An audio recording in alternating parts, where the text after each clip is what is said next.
Senhoras e senhores, muito bom dia.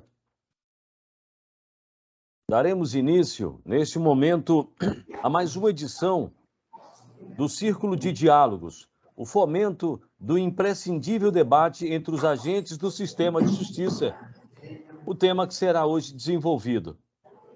É muito comum a crença de estarmos ilimitadamente aptos ao enfrentamento cotidiano de nossas profissões que, por serem habituais, já estariam inseridas naturalmente em nosso dia a dia e já não seriam merecedoras de aprimoramento. No entanto, no mundo jurídico, seja nos tribunais, nos escritórios de advocacia, nas promotorias, defensorias ou em departamentos jurídicos de empresas e instituições, por mais que estejamos profissionalmente preparados, sempre há novos desafios e, para seu enfrentamento, uma habilidade é fundamental: a boa comunicação.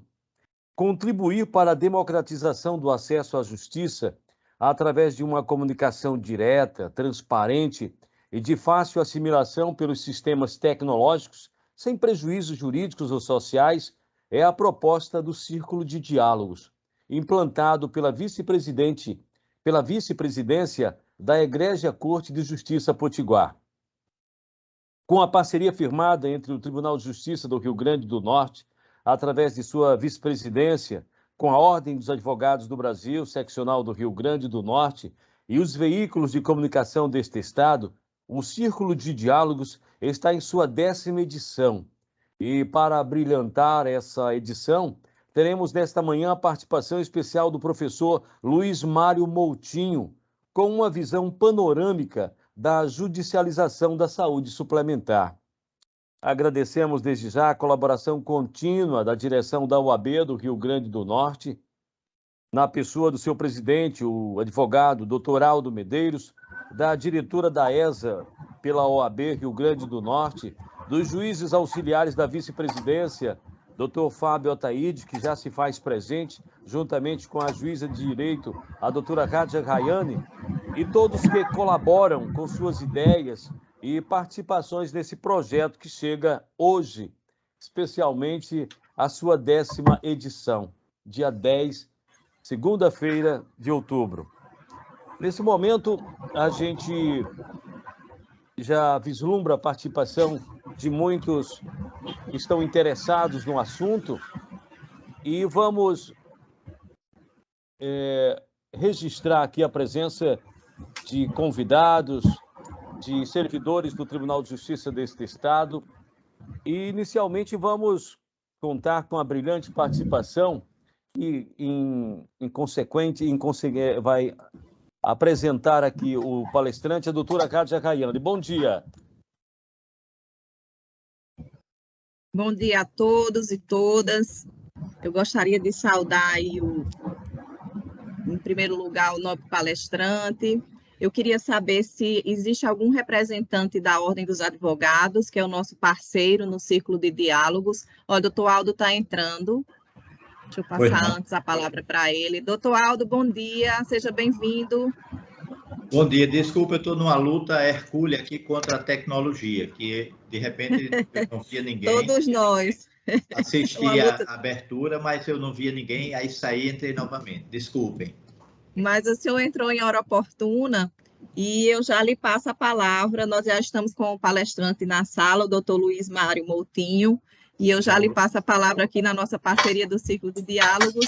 O senhor pode ficar à vontade para usar a palavra. Pois não, doutor, é um prazer muito grande participar aqui. Por coincidência, é a segunda vez que eu encontro o doutor Luiz Mário Moutinho em poucos dias, o que é um prazer renovado.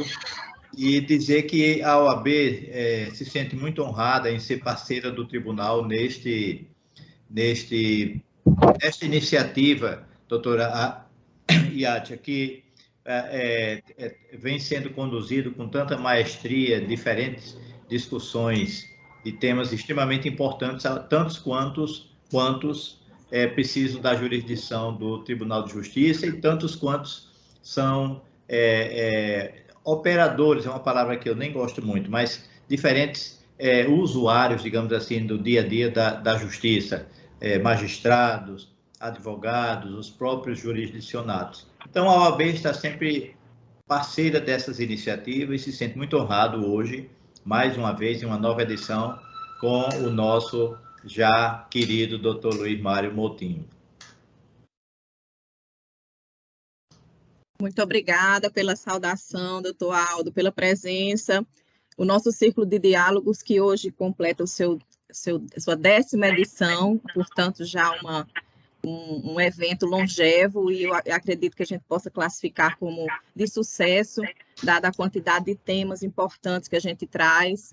Estamos com uma presença sempre aumentando, temos servidores da casa, temos assessores, eu já reconheço aqui na lista, temos diversos juízes, saúdo de maneira especial aí, doutor Fábio Ataíde, doutor Undário, doutor André, um grande abraço a todos, prazer estar com vocês aqui nessa manhã. E o nosso Círculo de Diálogos, só para que vocês possam acompanhar, teremos a participação do doutor Luiz Mário Moutinho, que eu apresentarei em seguida, e estaremos abrindo um espaço ao final, eu combinei com o doutor Luiz Mário, a possibilidade de perguntas e questionamentos. Então, eu vou pedir que todos se dirijam ao chat. Claro que ao final, quem quiser a palavra pode colocar aqui no chat, eventualmente a gente pode passar a palavra, mas quem quiser deixar a pergunta no chat, a gente já vai repassando ao doutor Mário, ele me disse também que vai ficar atento ao chat, vai dando uma olhadinha, e a gente tem essa possibilidade aí de ir tendo uma troca de informações mais rica. Então, vamos lá, que é um evento, a gente gosta que o Círculo de Diálogo seja um evento realmente informal, para que ele se torne sempre bastante produtivo. E eu vou passar, então, as informações sobre o currículo do nosso professor Luiz Mário Moutinho. O nosso palestrante é professor e juiz de direito desde 1994, ele é autor de artigos e atualmente está na primeira vara civil da capital, do Tribunal de Justiça do Estado de Pernambuco. Ele também é presidente da 2ª Turma Cível do Colégio Recursal de Recife e professor de Direito do Consumidor da Escola Judicial do Tribunal de Justiça de Pernambuco. Ele é fundador do Instituto Luiz Mário Moutinho, onde exerce a função de coordenador científico, e membro do Comitê Executivo do Fórum Nacional de Saúde do CNJ, foi um cargo que ele ocupou, vice-presidente da Associação dos Magistrados de Pernambuco, coordenador acadêmico da Escola Judicial de Pernambuco, ESMAP, membro do Conselho Editorial da Revista Jurídica da ESMAP, diretor regional da Brasilcom, coordenador dos Juizados Especiais do Juizado de Pernambuco, membro da Comissão do TJPE para a elaboração de proposta de anteprojeto do Código de Organização Judiciária do Estado de Pernambuco, membro da Comissão da Associação dos Magistrados do Brasil, AMB, para a elaboração da proposta de anteprojeto do Estatuto da Magistratura. Então, sem mais delongas, eu passo a palavra ao nosso palestrante, desde já deixando os agradecimentos aqui da vice-presidência, eu acho que em nome até do tribunal, pela aceitação tão pronta e gentil do nosso convite. Seja bem-vindo, doutor. Bom dia a todos e a todas. Estão me ouvindo? Espero que sim. Doutora Ádia, muito obrigado pelo convite, muito obrigado pela apresentação gentil. E queria homenagear aqui a todos, mesmo não estando presentes, parabenizar o Estado do Rio Grande do Norte pela mesa diretora tão ilustre, né, formada pelo presidente do Tribunal de Justiça do Rio Grande do Norte, o doutor Vivaldo Pinheiro, a sua vice-presidente, a desembargadora Zeneide Bezerra, que capitaneia esse projeto juntamente com a OAB, o corregedor Dilermando Mota, o diretor da escola, né, a Escola Judicial do Tribunal de Justiça, doutor Vigílio Macedo, colega, o juiz da Associação dos Magistrados, presidente da Associação dos Magistrados, doutor Andreu Marques, a OAB, o doutor Aldo, prazer, doutor Aldo revê-lo em tão pouco tempo, doutor Aldo Medeiros e a doutora Rádio Rayane, a todos aqui que se encontram presentes. Parabenizar o tribunal, todo o Poder Judiciário do Rio Grande do Norte por esta iniciativa que espero não decepcioná-los. Desde já vou tentar fazer jus ao título do programa, colóquios, né, ou diálogos, melhor dizendo. Portanto, seria um tanto quanto mais informal e um tanto quanto tentaria apenas conversar um pouco, longe de mim, querer vacinar ou dar lições ou aulas. Se em algum momento aqui o for um pouco professoral, peço a indulgência dos bondosos corações, porque é cacuete de sala de aula mesmo. A gente não termina incorporando esse sujeito meio professoral. Mas, enfim, o tema ficou bem aberto e isso é interessante porque vai ficando muito rica e surpreendente a nossa fala. Começamos a construir o nosso pensamento ao longo da fala, não é? E isso me deixa muito mais à vontade. Pois bem, antes de falar propriamente dessas novas alterações ou tocar inquietações, trazer inquietações sobre essas novas alterações havidas na 9656/98, é muito importante tecermos algumas considerações contextualizadoras, né? E sei que todos estão lembrados e sabem um pouco dessa trajetória. Eu entrei na magistratura no ano de 1994, né? Então, a Constituição era um bebê, tinha 6 anos. Eu me formei com 2 Constituições, né? O Código de Defesa do Consumidor tão presente nas decisões, nas petições, nessas relações, né? Nas petições iniciais, nas contestações, nos pareceres ministeriais, nas sentenças. Esse Código do Consumidor, quando eu entrei, ele tinha apenas 3 anos de vigência, 2 anos e pouco de vigência. 3 anos de vigência, um pouco menos. Então, aquele momento histórico, né, já encontrou, na realidade fática da vida, né, na vida como ela é, já encontrou um sistema de saúde funcionando, um sistema de saúde suplementar funcionando. Né? Nós já tínhamos ali contratos de plano de saúde. Né? O Código Civil inexistia, o Código Civil de 2002, mais alinhado com as garantias e com os direitos fundamentais, individuais e sociais, já mais próximo de uma realidade constitucional, ele não existia. Era o Código de 1916, um código estritamente individualista, né, igualitário, liberal, de pouca intervenção estatal no conteúdo privado, das relações privadas. Então, nós tínhamos um certo anacronismo, uma certa distorção entre a vida real e aquele arcabouço normativo que se iniciava, especialmente a Constituição Federal. Né?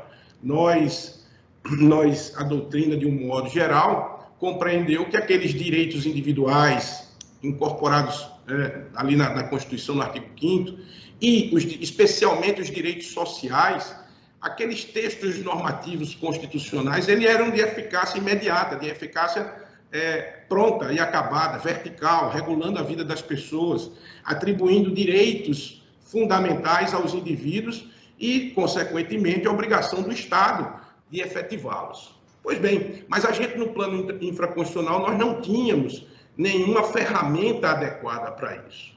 Então, eu vivenciei um momento muito diferente do que hoje nós encontramos, né, neste ambiente, como tantos outros ambientes da vida real, da sociedade, em termos regulatórios. Né? Não existia, nenhuma agência existia naquele tempo.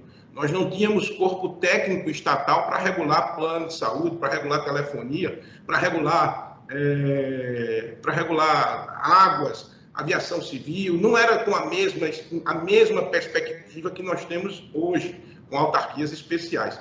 Era uma realidade da vida e jurídica completamente diferente. Então, naquele momento, com os cabelos mais brancos, acho que a exemplo eu e o Dr. Aldo aqui, que eu estou vendo, naquele tempo, a gente lotava as salas, os auditórios, para ouvir a Milton Bueno, né, com o direito achado nas ruas. A gente parava para ouvir o direito alternativo, né, e era uma tentativa de se dar efetividade aos direitos constitucionais e na defesa social e até individual, o fazendo pela via judicial, o fazendo pelo poder judiciário.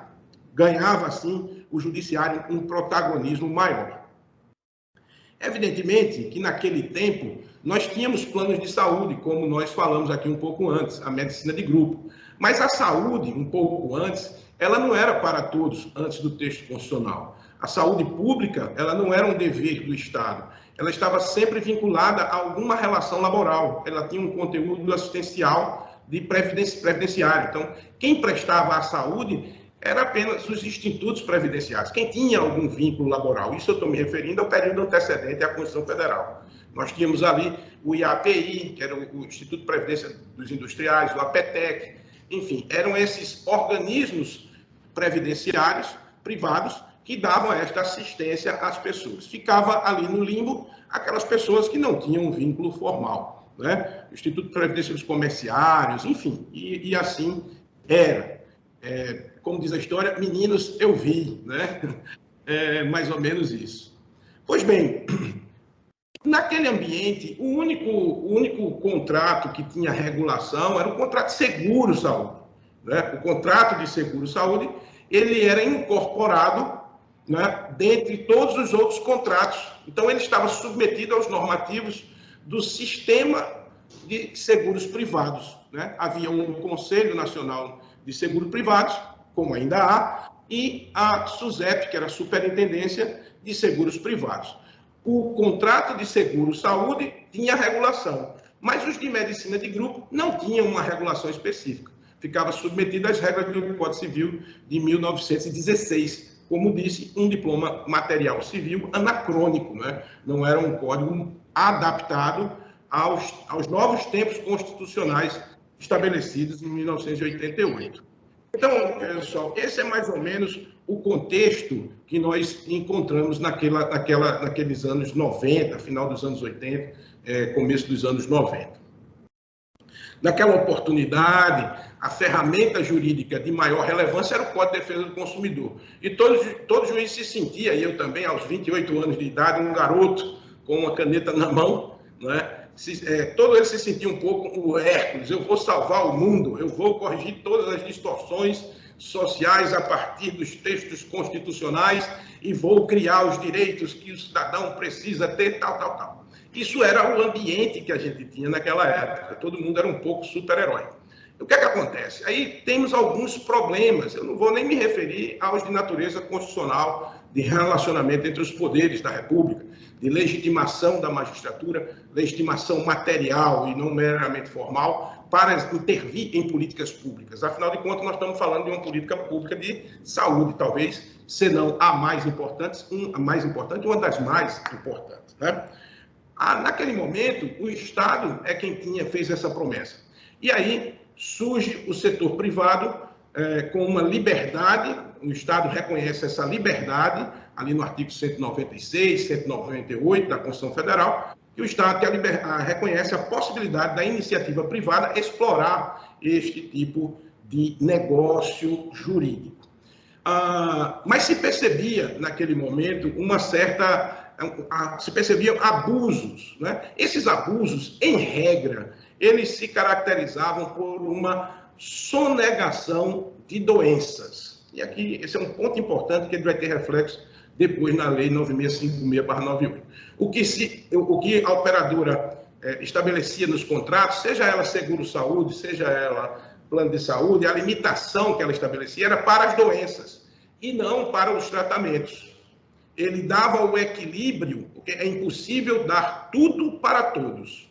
Isso é materialmente impossível. Em nenhum lugar do nem na Inglaterra, nem em nenhum lugar do mundo, você tem a cobertura de todas as doenças com todos os tratamentos possíveis. É inviável do ponto de vista econômico, do ponto de vista da entrega mesmo. Não há como fazer isso. Então, é necessário ter algum equilíbrio, é preciso estabelecer limites. Nenhum direito é absolutamente ilimitado, né? Naquele momento, o equilíbrio econômico se fazia pela doença. Então, o plano não cobria todas as doenças, mas cobria todos os tratamentos para as doenças cobertas. Tinha uma sabedoria aí, Ele só cobria doenças bobas. Aquelas mais graves ele não cobria, por isso que ele cobria todos os tratamentos, porque as doenças que ele cobria eram doenças irrelevantes. Então, a primeira confusão que houve, e aqui eu vou usar o termo mais coloquial, vai que tem alguém aqui que não é da rama, o primeiro conflito, né, o primeiro litígio, ou a primeira confusão, como queira chamar, que houve foi do tempo da AIDS, né?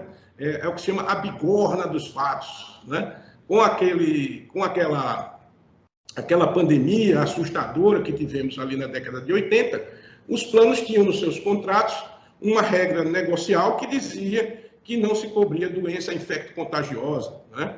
Então, essa foi a primeira revelação assim, mais aguda que o Judiciário teve que enfrentar, e o STJ assim o fez, dizendo que não era possível estabelecer essa limitação. Ele o fez, melhor dizendo, com o Código de Defesa do Consumidor, com princípios constitucionais, né, e com direitos sociais autoaplicáveis. Aqui um pequeno parênteses. Antes de 1988, essas promessas constitucionais, como eu disse aqui, não eram promessas, eram normas consideradas programáticas, eram textos normativos constitucionais que dependiam de uma regulação infraconstitucional, de uma regulação legal ou até infralegal. Então ficavam como meras promessas no ambiente constitucional. Muda-se essa lógica e aí nós vamos ter duas balizas, dois princípios fundamentais que tira o gênio da lâmpada, né? É dizer o seguinte, olha, os textos constitucionais que prevêem direitos individuais fundamentais e os textos constitucionais que prevêem direitos fundamentais sociais, esses textos não são simples promessas, esses textos têm efetividade. E a outra baliza importante, que vai criar aquele momento intervencionista judicial do direito achado nas ruas, diz assim, o judiciário não pode se furtar a resolver conflitos. Então, todas as regras constitucionais, de textos normativos constitucionais, por mais fluido que seja o seu conteúdo normativo, por mais indeterminado que seja esse texto, como, por exemplo, a saúde é um direito de todos, é preciso respeitar a dignidade da pessoa humana, ou seja, são conteúdos indeterminados, todos eles tinham efetividade, uma eficácia. Era preciso colocar em prática e não ser uma simples promessa. Dentro deste contexto, e não sendo possível o judiciário declinar de sua jurisdição, nesses conflitos, como o que eu acabei de dizer, da AIDS, né, os tribunais começaram a dizer que aquilo era abusivo, que havia um exercício abusivo de um direito, e foi se construindo, ao longo desse tempo, uma jurisprudência intervencionista, limitadora da vontade, da voracidade, né, das operadoras de plano de saúde, trazendo para o centro, para o eixo, para o equilíbrio, aonde mora efetivamente a justiça. Ela nem mora no extremo, nem mora em outro, a justiça não mora no extremo do consumerismo absoluto, tudo para todos, não tem equilíbrio nisso, não tem justiça nisso, como também não mora no outro extremo, nega-se tudo, arrecada-se tudo, enriquece a empresa e deixam direitos fundamentais à míngua, também não mora nesse extremo, ele mora no centro. É neste equilíbrio, atendendo expectativas de quem pretende a saúde, atendendo expectativas de quem pretende desenvolver um negócio e obter lucro, é neste ponto que mora o equilíbrio. O judiciário tentou e fez, ao longo dos anos, esta solução, deu esta solução. Mas aí, agora já no ano 2000, o Estado se reestrutura e passa pelo que nós chamamos naquela época de neoliberalismo, né? Não era um socialismo, tampouco um liberalismo extremado. Aí chamou-se de neoliberalismo. Só uma expressão cunhada no ambiente político para atacar, não é, o espectro de centro-esquerda, uma estrutura, uma expressão cunhada pela extrema esquerda para atacar o de centro-esquerda. Então, o então presidente Fernando Henrique Cardoso foi conhecidamente como um neoliberal. Isso parecia uma coisa assim grave. Dizer que o sujeito era um neoliberal era quase que ofender a genitora dele, né? Era uma coisa terrível. Mas vai se buscar uma nova estrutura, o Estado menor, diminui-se o Estado, criam-se agentes reguladores com habilitação técnica sobre assuntos, né? Aqui um parêntese, o Código de Defesa do Consumidor ele não trata de nenhuma relação jurídica específica de consumo. Ele é bem geral, ele é bem aberto, ele é de conteúdo indeterminado. E não é possível você ter uma única lei cuidando de alfinete a foguete. Não é possível você ter um Código de Defesa do Consumidor que vá regular desde telefonia, água, aviação, plano de saúde. Por quê? Porque cada um desses serviços, cada um desse mercado tem suas especificidades. Cada um desse mercado tem um equilíbrio econômico, tem uma razão econômica, tem uma economicidade diferente da outra. Então, o Estado foi se aperfeiçoando em termos estruturais, criando essas agências, foi se aperfeiçoando do ponto de vista regulatório, criando textos infralegais, normativos infralegais, que também têm força de lei, e criando leis específicas. A 9656/98 é esta lei que cuida especificamente da relação de consumo travada entre operadoras de planos de saúde, e aí leia-se plano de saúde, operador de plano de saúde, e seguro-saúde, seguradora de saúde, que não existia naquela época. Nesta trajetória, você vai encontrar na lei de plano de saúde, quem tiver curiosidade de ver, é interessante, você entra no texto original, vai no Planalto, no texto original da lei, e vai ver que ela entrou em vigor no dia 3 de junho de 1998, e já no dia 4, no dia seguinte, a Presidência da República edita uma medida provisória. Ou seja, não se chegou a um consenso no Parlamento sobre as tensões ali vivenciadas por operadoras e por consumidores, agora já organizados, né? A gente está falando de 1998, então já tinha uma década, mais de uma década, que o direito do consumidor vem nos anos 70 no Brasil, né? Esse movimento consumerista, ele antecede a Constituição. No mundo, ele surge em 63, né, com Kennedy.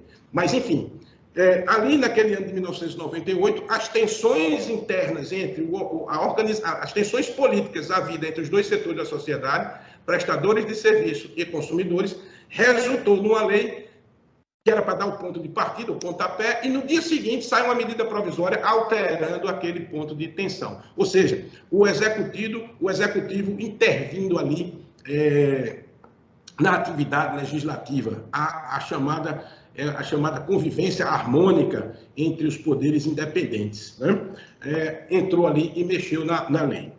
Naquele instante, não se sabia ao certo aonde iríamos localizar, não existia a ANS. A ANS só vem 2 anos depois, só vem no ano 2000. Não se sabia onde ia localizar o contrato de plano de saúde. Ele ficava alocado dentro do sistema de seguros privados, que era o único agente regulador um pouco mais capacitado a examinar a economicidade desses negócios, né? Pois bem, esse órgão essa estrutura do Sistema Nacional de Seguros Privados, ele foi adaptado para receber. E aí trouxe para dentro do colegiado órgãos, ou melhor dizendo, representantes de órgãos da saúde. É como se a saúde tivesse sido incorporada ao sistema financeiro para cuidar desse contrato. Depois, percebe-se que não é um local adequado, não é um lugar adequado para se tratar um contrato de plano de saúde.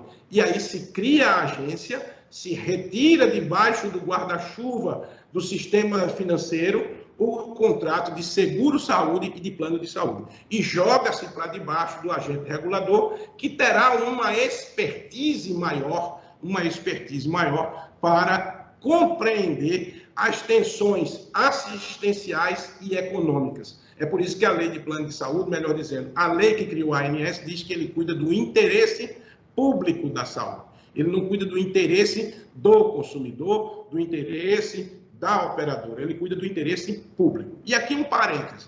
Um dispositivo muito interessante do Código de Defesa do Consumidor é o artigo 4º, inciso 3.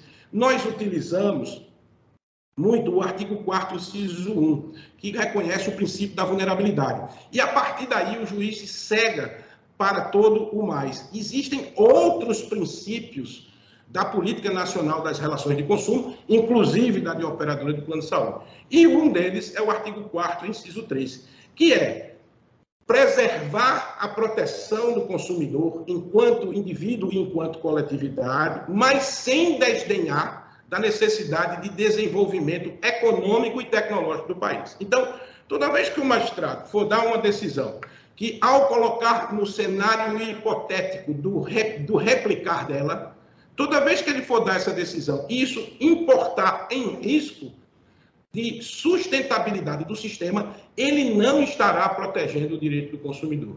Ele estará protegendo, eventualmente, aquele consumidor, mas ele não estará protegendo a coletividade de consumidores. Então, isso é uma coisa que você está na cabeça do julgador na hora de conceder determinados direitos. E aqui eu compreendo claramente a relevância do direito à vida e como isso nos toca enquanto julgadores, né? Nós não pomos em prática assim tão facilmente aquele versinho que diz assim: se a sentença se anuncia bruta, a mão cega executa, porque senão o coração perdoa. Não, nós temos coração, nós temos empatia, nós temos respeito pela vida, pela saúde, mas nós não podemos desdenhar também do respeito à saúde, do respeito à vida daqueles que não estão enfermos e que um dia ficarão enfermos e que um dia precisarão dos planos de saúde e das operadoras de plano de saúde de um modo geral. É uma posição difícil, mas é um dispositivo que vai inspirar toda a atividade normativa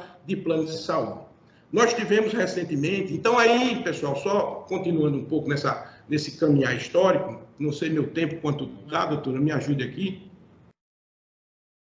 Eu tenho quanto? Está mais ou menos com uns 20 minutos de fala, tá bem, doutor Botinho, pode continuar. Minha sugestão é que a gente parasse umas 9h45, então nós temos aí ainda um tempinho bom de fala. Então, pessoal, dado esse contexto histórico, né, jurídico, normativo e também da realidade da vida, nós vamos encontrar a lei de plano de saúde dizendo o seguinte: olha, pessoal, os contratos de plano de saúde não podem limitar as doenças. Não pode limitar as doenças.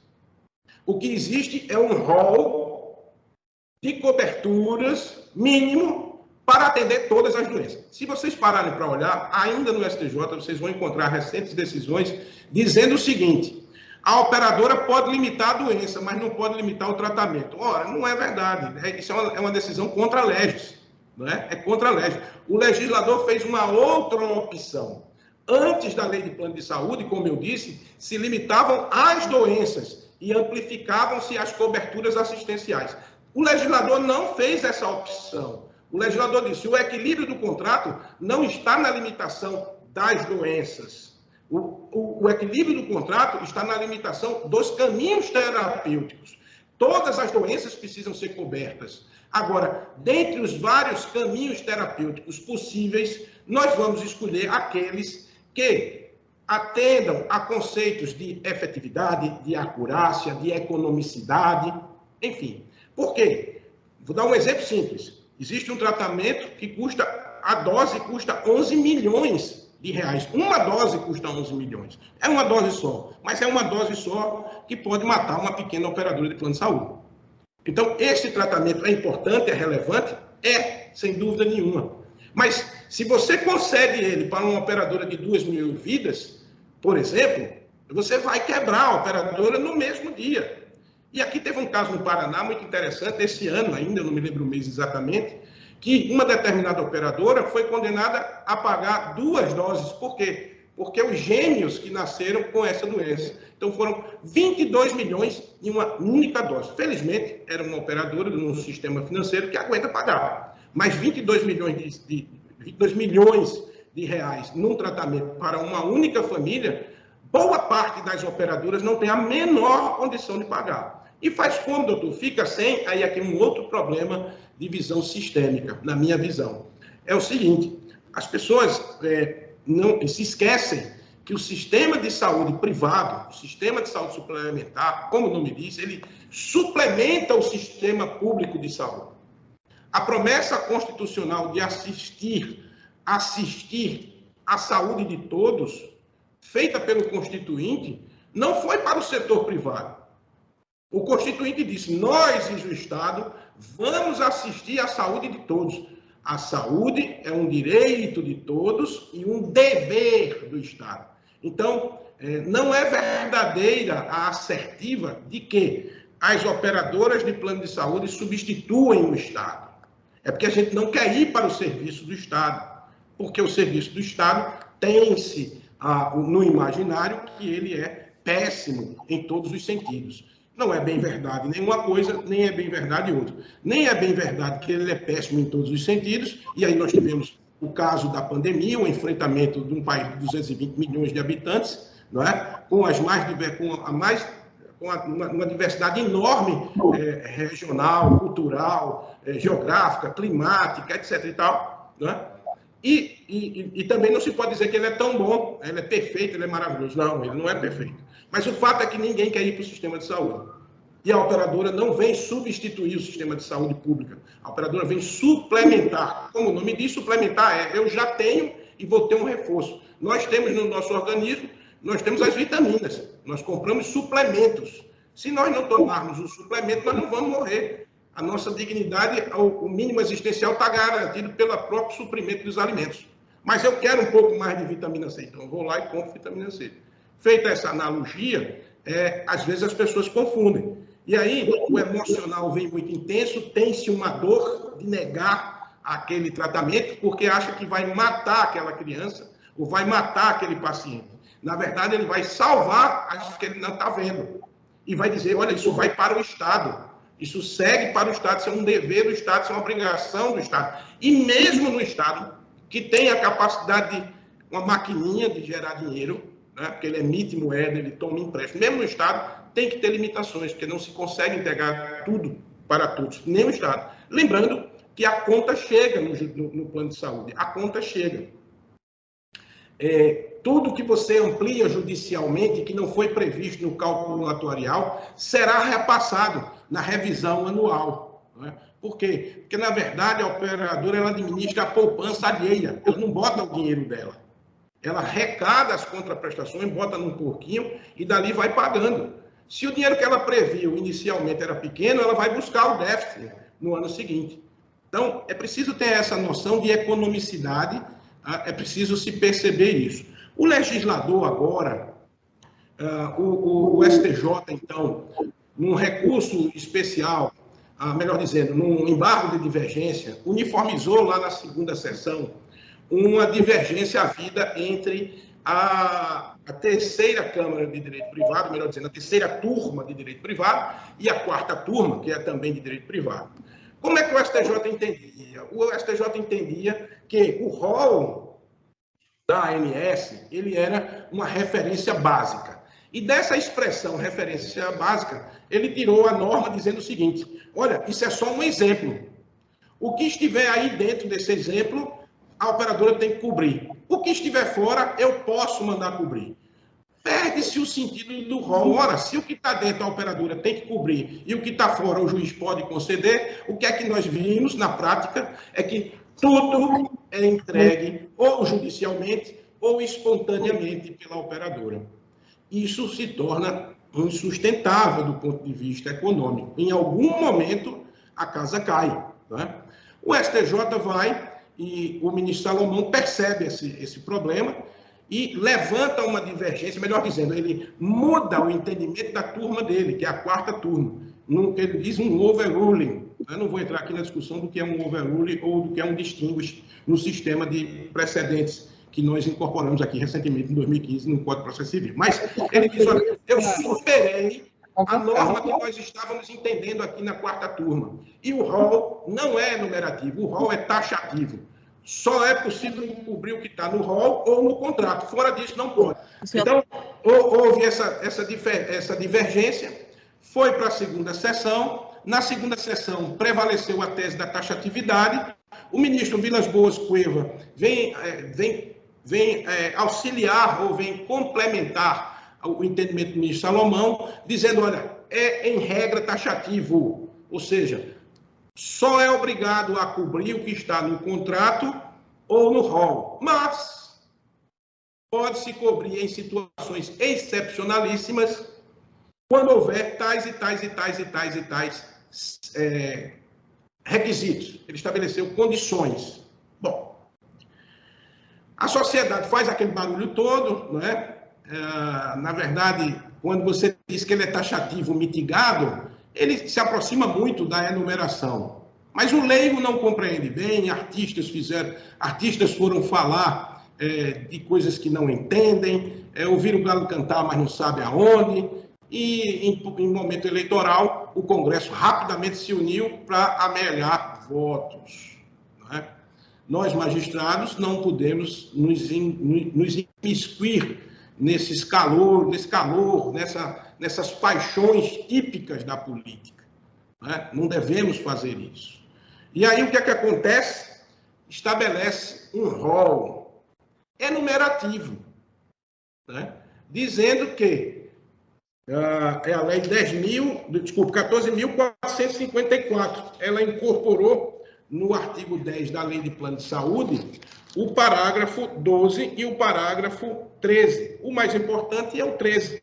E ele diz assim: em caso de tratamento ou procedimento prescrito por médico ou odontólogo assistente que não esteja previsto no rol, que é uma referência básica, a cobertura deverá. O tribunal tinha dito somente poderá. Aí ele diz deverá ser autorizada pela operadora. Desde que? Aí vem os requisitos, né? Os requisitos do inciso 1 e inciso 2. Exista comprovação da eficácia à luz da ciência da saúde, baseada em evidências científicas e plano terapêutico. Nenhum médico vai passar nenhum medicamento que não tenha base científica. Ele tem alguma base científica, ele tem. Portanto, ele estabelece que é para cobrir o que está no rol, que tem base científica, e se não tiver, o que tiver e o médico passar tem que cobrir. É tudo para todos. É tudo para todos. A conta, pessoal, vai chegar. Não sei quanto será, mas vai chegar. Aí diz no inciso 2. Ou, portanto, ou é uma hipótese, ou é a hipótese 2. Ou existe uma recomendação da Comissão Nacional de Incorporação de Tecnologia no Sistema de Saúde, a CONITEC. Ou existe a recomendação de, no mínimo, um órgão de avaliação em tecnologia de renome internacional. No mundo só tem 3. Tem um na França, tem um na Inglaterra e um no Brasil. A nossa Anvisa é reconhecida mundialmente. Desde que sejam aprovadas também para os seus nacionais. Pois bem, estabeleceu-se não apenas uma cobertura enumerativa, mas absoluta, amplíssima. E o legislador não levou em consideração os elementos da economicidade. Ele simplesmente fez dizer o seguinte: tem base científica na medicina baseada em evidência? Tem, então cobre. Quanto custa? Não interessa, cobre. Nem na Inglaterra é assim. Nem na Inglaterra é assim. Então, essa é uma modificação legislativa, a meu sentir, assodada, no calor de um momento eleitoral. Não há político que não se empolgue com 50 milhões de pessoas, é o universo de pessoas diretamente atendidas pelo sistema privado de saúde. São 50 milhões de votos, não é? Aí tem que tirar as crianças. É difícil também para o executivo vetar, não é? Neste mesmo momento eleitoral.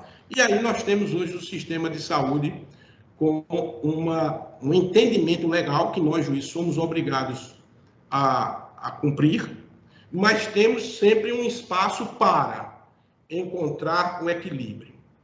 Como iniciei, nem está num extremo, nem está no outro extremo a justiça. A justiça está ao centro, no meio, no equilíbrio. O ordenamento jurídico não atribui poder a ninguém de levar outrem à ruína. Não impõe. O que pode acontecer, a depender do caminhar, e eu acredito que isso não acontece, o mercado encontra sempre um jeito, mas catastroficamente falando, as pessoas dizem: não, eu não quero operar mais plano de saúde, encerro a minha atividade. Aí o que é que vai acontecer? Nós temos aí 900 operadoras, 800 operadoras, mais ou menos, eu não tenho o número exato, já foi 1.000 e tantas, Aí disse, olha, eu não tenho condições de operar, eu vou encerrar a minha operação. Vende para o Bradesco, para a Sul América, para a Amil, para 5. Há uma concentração no mercado e, consequentemente, uma elevação dos preços. O que nós teremos, se isso se concretiza, se essa possibilidade se concretiza, é que plano de saúde será mesmo que comprar uma Ferrari. Poucos terão. E aquele sistema de saúde pública que já está carregado, ficará mais carregado ainda.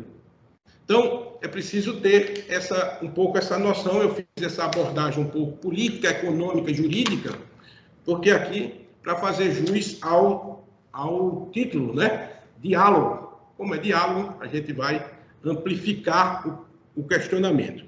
E aqui fica uma inquietação. Essa lei 14.454/22 se aplica para os contratos firmados antes dela. Ela entrou em vigor no dia 22 de setembro de 2022. Ela é de 21 de setembro de 2022 e entrou em vigor no dia 22, porque foi a data da publicação.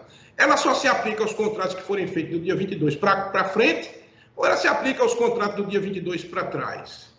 O texto dela diz que se aplica aos contratos firmados entre 19 ou aqueles anteriores que foram adaptados à lei. A meu sentir, ainda no juízo, e aqui eu vou fazer o registro, ainda numa análise provisória, porque venho me debruçando um pouco sobre essa temática, né? Preciso pensar mais, mas de chofre, de pronto, assim, de bate-pronto, eu diria que ela só se aplica aos contratos novos. Esta lei nova não se aplica aos contratos anteriores. Explico. A Constituição Federal estabelece o respeito ao ato jurídico perfeito.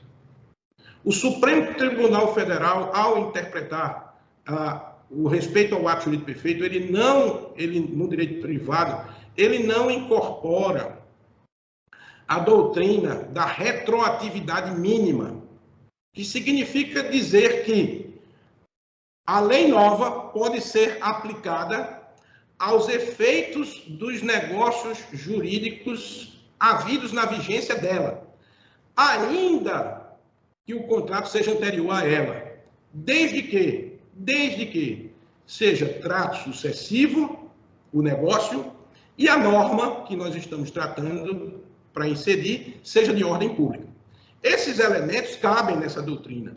O contrato de plano de saúde é de trato sucessivo, é um contrato cativo, é regulado por norma cogente. Então, se adotada a linha de raciocínio, melhor dizendo, a linha doutrinária de Paul Roubier, na França, né, de Vicente Hall, aqui no Brasil, da retroatividade mínima, ou seja, o contrato é anterior, foi celebrado antes da lei de ordem pública, é um contrato de trato sucessivo. A lei nova de ordem pública incidiria aqueles efeitos havidos após a vigência dela. E isso não importaria em violação ao ato jurídico perfeito. O STF não adota essa linha de interpretação. O STF diz que o ordenamento jurídico se estabelece e se congela no momento da formação do negócio. É aquele ordenamento jurídico que vai pautar a convivência entre os contratantes até o fim do contrato. Ainda que uma dessas normas, ou ainda que essa norma tenha sido revogada, é o efeito ultrativo da norma. A norma que existia no momento que eu fiz o contrato foi revogada, mas ela continua viva para aquele contrato.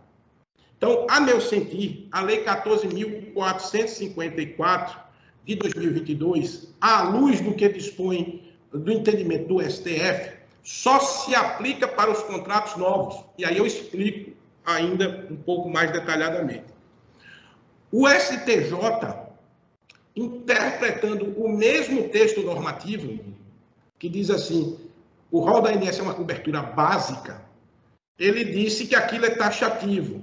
Por quê? Porque ali na lei estava escrito, observados os ditames desta lei e do contrato. Ou seja, o STJ disse, é uma referência básica que ou está nesta lei ou está no contrato. São as duas fontes normativas dessa referência básica. Não teria uma outra.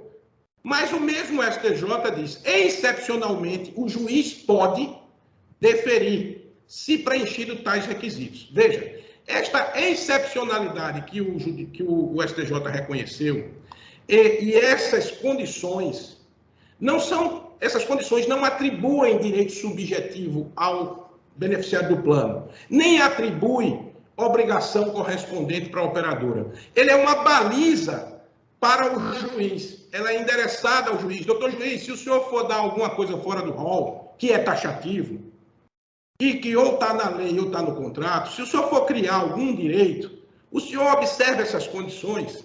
Portanto, não se trata de um texto normativo jurídico, jurisprudencial, que atribui direito à operadora ou atribui direito ao beneficiário. Atribui dever ao operador. Ela atribui baliza para o juiz criar uma solução judicial com base na lei para aquelas situações excepcionais. E aqui eu volto para o começo da minha fala. Por quê? Porque as promessas constitucionais fundamentais, individual ou social, são de eficácia plena. E ao judiciário não é dado declinar da jurisdição, ele tem que resolver. E a regra, ou da lei, ou do contrato, ou da regulação da ANS, não tem uma roupa pronta e acabada para todas as situações de fato da vida. Então, o juiz precisa resolver de alguma forma. Bom, já a lei 14.454, dígito 22, como eu li aqui, e eu enfatizei, gizei, ela cria efetivamente uma obrigação para a operadora. E, consequentemente, ela cria um direito para o consumidor. Aqui está dito, em caso de tratamento ou procedimento prescrito pelo médico, ou odontólogo, ou assistente, que não esteja no rol, a cobertura deverá ser autorizada. Portanto, o legislador criou condições, não mais para que o juiz pudesse deferir. Ele criou as condições do inciso 1 e 2 para obrigar a operadora a atender. É um direito. Se é um direito novo, ele não pode ser aplicado para os contratos anteriores. Por quê? Porque os contratos anteriores não trouxeram a previsibilidade econômica deste novo direito. Então, é uma modulação. As pessoas vão morrer, o senhor é contra o consumidor? De jeito nenhum. No caso dos contratos anteriores, você vai aplicar a regra do STJ, que diz que pode ser coberta. Só que as condições foram impostas pelo Estado juiz, não pelo Estado legislador. E as condições impostas pelo Estado juiz foram endereçadas ao próprio Estado juiz, porque não é dado a ele legislar, não é dado a ele estabelecer obrigações para as pessoas, de maneira ampla e geral. O legislador veio e disse, não, é para entregar nessas outras condições, isso é para frente. Então, na prática, nós teremos sempre a cobertura assistencial para situações excepcionais. A diferença, como disse, serei redundante, é que nos contratos firmados antes de 22 de setembro, antes da Lei 14.454, essas excepcionalidades serão construídas pelo julgador. E no caso dos contratos firmados posteriormente, quem construiu as excepcionalidades foi o legislador. Um é por opção do juiz, a outra é por opção do julgador. Esse é o entendimento que eu tenho tido. Bom, eu espero ter trazido um ponto específico que tenha sido relevante, né? São muitos os aspectos, desculpem se falei demais, né? Me coloco aqui para aprofundar um pouco mais, a depender das perguntas que forem feitas. Muito obrigado. Queria iniciar expressando a gratidão ao Dr. Luiz Mário Moutinho pela brilhante exposição, né? Temos a presença aqui de muitos colegas, inclusive vários juízes, Dr. Luiz Mário, e com certeza encantados com a sua palestra. Temos aqui o comentário do colega André Luiz, que é um juiz de vara civil, ao qual até se agregou o colega Cleófas Araújo, Cleófas Coelho, mais conhecido como Cleófas Coelho. Os novos colegas, eu deixo um abraço aqui. E o colega comentou o seguinte, a grande questão hoje é o tratamento de crianças com espectro autista. em que alguns tratamentos não têm eficácia científica comprovada, e que teria sido isso que teria motivado a nova lei. O senhor poderia fazer algum comentário acerca dessa questão envolvendo essas crianças que solicitam, eu acho que o método ABA, salvo engano, já faz algum tempo que eu estou afastada do cível, mas acho que é mais ou menos isso que motivou toda essa mudança e essa alteração. Essa questão da TEA, né, ou do transtorno do espectro do autista ou do autismo, né, ela é muito sensível, é muito difícil essa situação real das famílias, né? Nós temos uma lei que é endereçada ao setor público, né, estabelece uma política pública de atenção a essas crianças. A memória aqui não me permite lembrar da lei, mas existe essa lei. Com relação especificamente aos médicos, ela foi superada, essa questão, porque a ANS incorporou ao rol, não é? Essa era uma tensão muito grande. Temos o senador Romário, não é a do autismo a questão dele, mas é uma outra questão, um filho que tem uma outra condição especial, né? E ele abraçou essa temática. Mas a questão do espectro do autista, esse método ABA, ele tem base científica. Alguns têm, outros não, né? O ABA, o TET, o PEX, aí tem o Haney, que é de uma fundação Haney lá do Canadá, né? Esse aqui nem é um tratamento. Nem é um tratamento. Isso aqui é para ensinar os pais a cuidarem dos autistas. E aí, alguns psiquiatras infantis, né, ou psiquiatras para criança, eles passam esse método como se isso fosse um método. E aí, algumas clínicas têm pessoas treinadas no Canadá com alguma certificação. Para vocês terem uma ideia, esse curso está habilitado se você fizer 8 horas de curso. Se nós passamos mais 6 horas aqui conversando sobre isso, nós estamos habilitados ao método Haney. Então, alguns médicos passam isso, o juiz é leigo, não entende bem, toma aquele parecer do médico praticamente como se fosse um título executivo extrajudicial, né? Diz que tem prova, o nome da dignidade da criança, aí constrói uma narrativa jurídica e manda cobrir. Isso gerou uma série de problemas, né? Criou, em algumas situações excepcionais, evidentemente, indústrias, né? Indústrias, onde a criança não é o ponto de partida, de interesse, é para os pais, mas para alguns profissionais de saúde, eles se tornam como uma forma de ganhar dinheiro, né? Então, a gente precisa separar o joio do trigo. A gente tem mais trigo do que joio, mas precisa ficar muito mais de olho no joio. Então, hoje está superada por quê? Porque o rol foi incorporado ao rol. O próprio ministro Salomão, nessa divergência, quem tiver curiosidade, vai ver que houve um debate no YouTube, vai ver que houve um debate da ministra, porque o caso concreto que se buscou, que se retirou, tratava desse aspecto da terra, né, do terra. Então, hoje tem cobertura. Qual é a defesa que a operadora pode fazer? É que se o tratamento que for prescrito não goza de sustentação na medicina baseada em evidência. Então, é a defesa que a operadora vai fazer. Todos os procedimentos, melhor dizendo, todos os tratamentos, os métodos que forem requisitados pelo médico assistente precisam ter essa sustentação, porque a lei, inclusive, assim diz, é preciso que tenha a evidência científica, com base na medicina. Então, essa é uma defesa que a operadora tem que fazer. Hoje, a gente, como magistrado, né, nós como magistrados, temos ali o ENAT-JUS, né, tem uma base de dados que tem uma série de análises da área de medicina que pode qualificar a nossa decisão.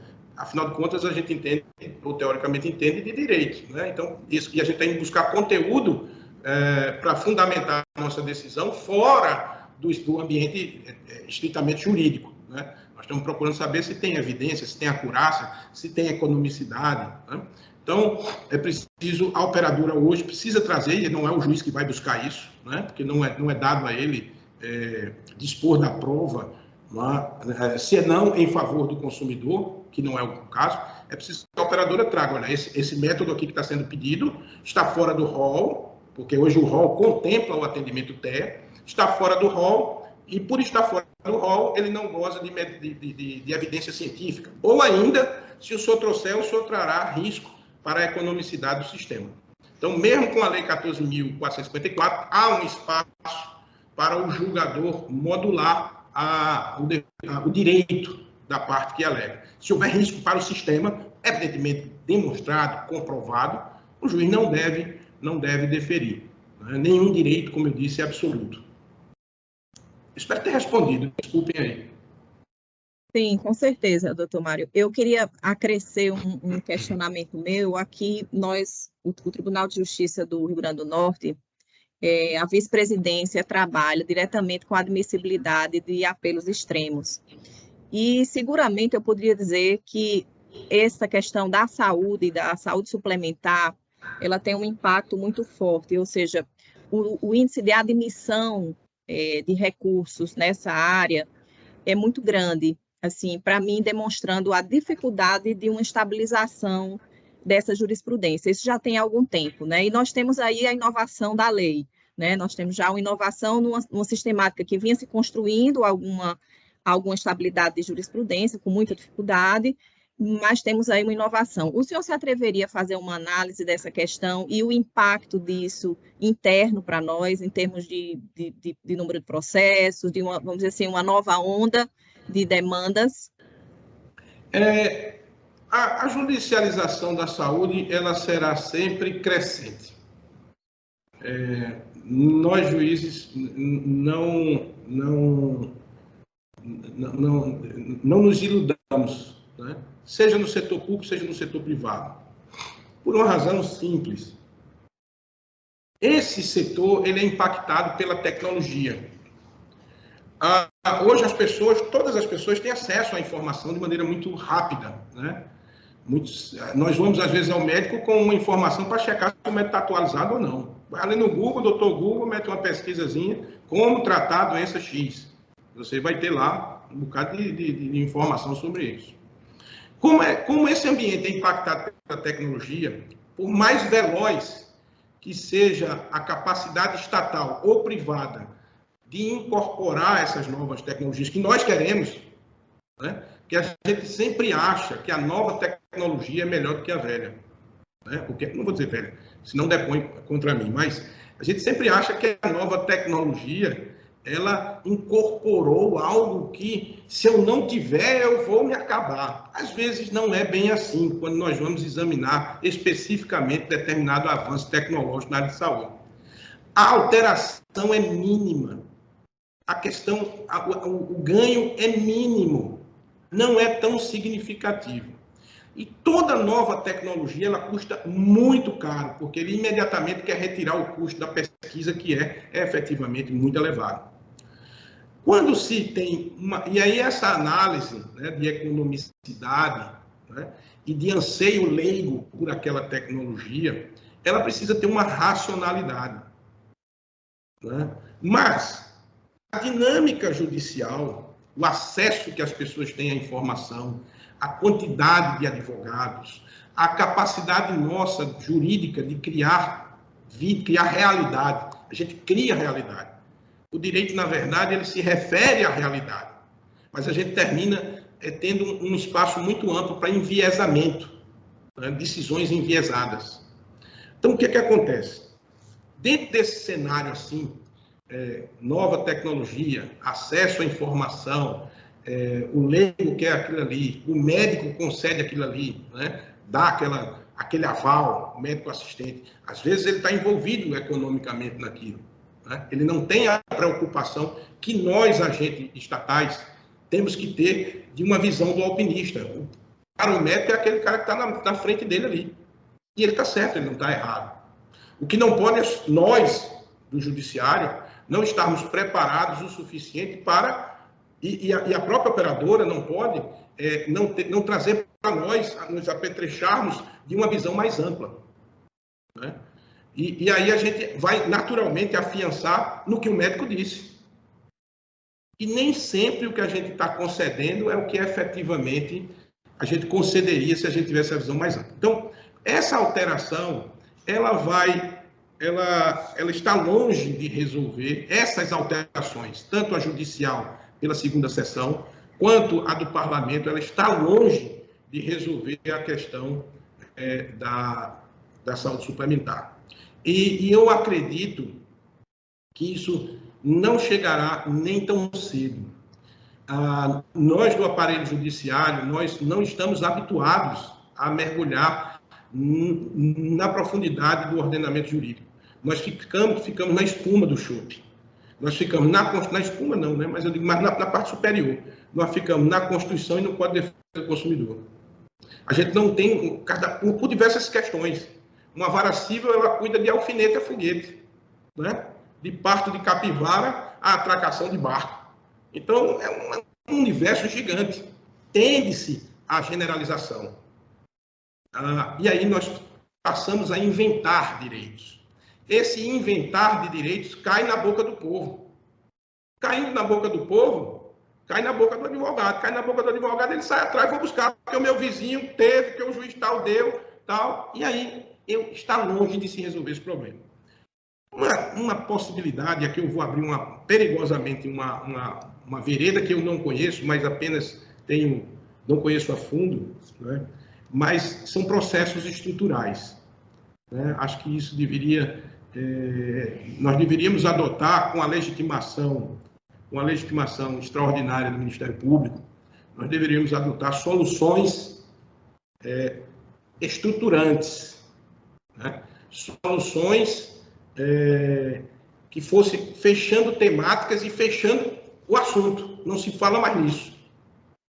Do contrário, se nós formos atacar um problema que é estrutural, com pequenos tiros individuais, né, com as ações individuais, nós vamos ficar nesse eterno enxugar gelo. E mais que isso, nós vamos ser, muitas vezes, enquanto juízes, inocentes úteis. Inocentes úteis. E mais que isso, nós vamos criar um ambiente econômico tão importante, né, como é o da ciência e saúde, nós vamos criar neste ambiente econômico uma situação de repulsa para pequenas e médias empresas, que vai haver uma concentração. Havendo a concentração, eu defino o preço. Eu definindo o preço, eu escolho se trabalho para classe A, B, C, D e E. O que me assusta é que talvez dessa sistemática, espero estar errado, só as pessoas que já têm direito, só as pessoas que já têm acesso à justiça, porque tem um bom advogado como o Dr. Aldo, né? Porque tem as custas gratuitas, porque pode pagar as custas, né? É que terão acesso à melhor saúde.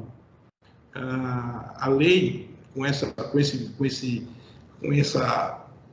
beleza político-eleitoral, na verdade, pode ter criado um grande problema para aqueles que queria proteger, né? Os do SUS continuarão sendo atendidos pelo SUS, os que são atendidos nos grandes centros de saúde continuarão sendo atendidos nos grandes centros de saúde. E só esses mesmo. Há um outro fenômeno na judicialização da saúde, no mercado de saúde, que é a verticalização. A exemplo da Apvida, a exemplo da Unimed. A Unimed nem tanto, porque é uma cooperativa, já tem uma história própria. Aqui é a Apvida, porque ela passa a ter, ela é bom, tudo tem um lado bom e um lado ruim, né? Então, tudo tem efeitos colaterais. Relativamente bom. Mas qual é a vantagem? É que ele passa a ter um controle sobre o custo e pode dar acesso às pessoas. Porque ele passa a explorar não só a intermediação do plano, como uma rede terceirizada. A rede é dele. Ele passa a ter controle sobre o exame para não ter desperdício, mas se o desejo de controlar o custo for a um certo ponto, pode levar a prejuízo à saúde, né? Eu posso não conceder um exame, ou eu posso não internar uma pessoa e jogar ele para a rede pública porque o custo é maior. Então, é preciso ficar de olho. É um ambiente muito complexo para se resolver por um juiz numa discussão individual dentro de um processo individual.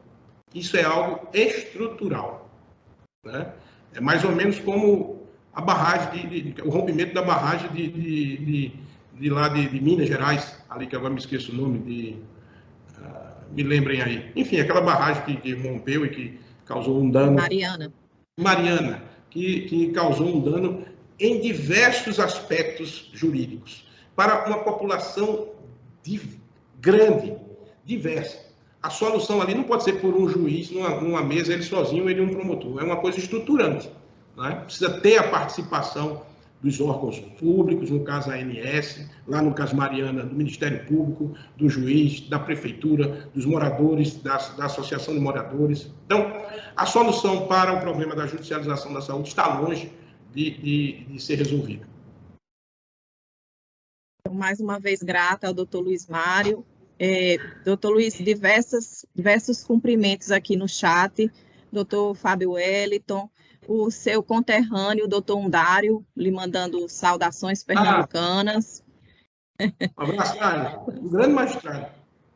Isso, grande magistrado, diversos outros aqui. Doutor Cleófas me corrigindo, que é Brumadinho, foi Vou passar a palavra ainda a doutor Aldo. Temos uma última pergunta, a senhora Maria Elineta, que está, e ela diz, com base nos princípios jurídicos constitucionais e no dever de progressão, como enxerga o contingenciamento? Eu acho que está fora do nosso contexto aqui de saúde suplementar. E eu vou passar, então, a palavra, dado o avançado da hora, ao doutor Aldo. Doutor Aldo, por favor, se o senhor quiser fechar, fazendo os cumprimentos ao nosso palestrante, deixe em nome aqui da vice-presidência a nossa gratidão, doutor Luiz Mário, o senhor que prontamente, de uma forma tão fidalga, tão simpática, aceitou participar, um evento importantíssimo, muito rico. Essa é uma temática que tem nos preocupado muito, desde os juízes até o tribunal, e eu acredito que o STJ, que o impacto seja muito grande, o impacto numérico, né, dessas demandas individuais subindo, e deixar aqui a nossa gratidão e a marca da palestra, que foi excepcional. Eu passo a palavra ao doutor Aldo, se quiser fechar, por favor, doutor Aldo, fique à vontade. Pois não, doutor, é só um rápido agradecimento ao nosso eminente palestrante, doutor Luiz Mário, que deixa uma série de reflexões, como eu até escrevi no chat aqui, deixa uma série de reflexões a todos nós, né? Essa questão das crianças que estão sob tratamento e que de repente foi excluído do rol, isso em Natal teve um impacto muito forte, mas muito forte mesmo, doutor, porque o número de envolvidos é muito alto. Há, inclusive, a notícia de que crianças de outro estado vinham se inscrever aqui porque o plano de saúde aqui era mais receptivo. E é preciso que a gente aprofunde muito essa discussão, porque nós não podemos, quando se trata de saúde, nós não podemos estabelecer limites formais. Você imagina a dificuldade de um juiz decidir coisas que a própria área médica não tem consenso e não consegue resolver. Então, agradeço muito as reflexões que o senhor deixou, foi uma palestra brilhante. Eu até estou atrasado aqui num outro compromisso, eu havia avisado a organização que sairia às 10 horas, mas não me senti suficientemente, digamos assim, incentivado a sair antes do término da sua palestra. Muito obrigado, e obrigado também ao tribunal. Doutora Ádia, a senhora representando o tribunal nesse momento, receba meus cumprimentos. Muito obrigado a todos. Muito obrigado, doutor Aldo. Eu vou estar em Natal nesses dias. Quem sabe a gente não se encontra pela terceira vez, doutor. Se Deus quiser, vamos fazer isso. Doutora Ádia, muito obrigado ao Tribunal de Justiça do Estado do Rio Grande do Norte, um estado que eu tenho muito apreço. Minha esposa é daí, né? Nasceu aí, natalense, enfim. E muito obrigado a todos vocês, espero ter colaborado de alguma forma, provavelmente trouxe mais perguntas do que respostas, porque é o que eu tenho mais dentro de mim, eu tenho mais dúvidas do que certezas. Muito obrigado a todos e estou à disposição para qualquer outra oportunidade voltar a falar sobre esse ou outros temas. Um grande abraço. Maravilha, mais dúvidas do que certezas é a marca da evolução, né, doutor Coutinho? É isso, a evolução a gente faz com mais dúvidas do que certeza. Muito grata por trazer aqui seus conhecimentos, seu incentivo, e eu dou por encerrada, então, essa 10ª edição do Círculo de Diálogos, desejando a todos um bom dia, uma feliz semana. Um forte abraço a todos os presentes. Obrigada.